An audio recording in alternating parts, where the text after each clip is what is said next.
হালকে দেখতে পাচ্ছ পেট মোটা। এইভাবে থাকলে কোনোদিন মানুষ হবি না। এমন মানুষকে আবার কোনো মেয়ে বিয়ে করবে বলো? দেখবা একদিন পরীর মতো বউ বাড়িতে আনবো। ঠিক আছে, দেখা তোর যাবে। মুখে শুধু বড় বড় কথা। যা এবার ভালো কিছু কাপড় পরে বাজারের দিকে যা, বাড়ি খরচাগুলো করে নিয়ে আয়।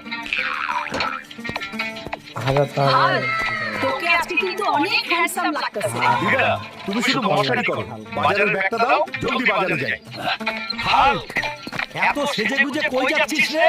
আরে কাকা চিল করো, বাজারে যাচ্ছি, দিদা পাঠাইছে। চলো, এই চলো। সুমাইয়া, আজ তোকে দারুণ লাগতেছে, খবর কি? এই পেট মোটা ছাগল, দূরে সরে দাঁড়া, নইলে তোর পেটে একটা ঘুষি মেরে দিবি। মিষ্টি অপমান করেছে। আজও সুমাইয়া আমাকে পেট মোটা বলেই গালি দিল।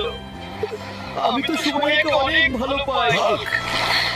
তুমি এখানে বসে কেন কান্না করছো? কে তুমি?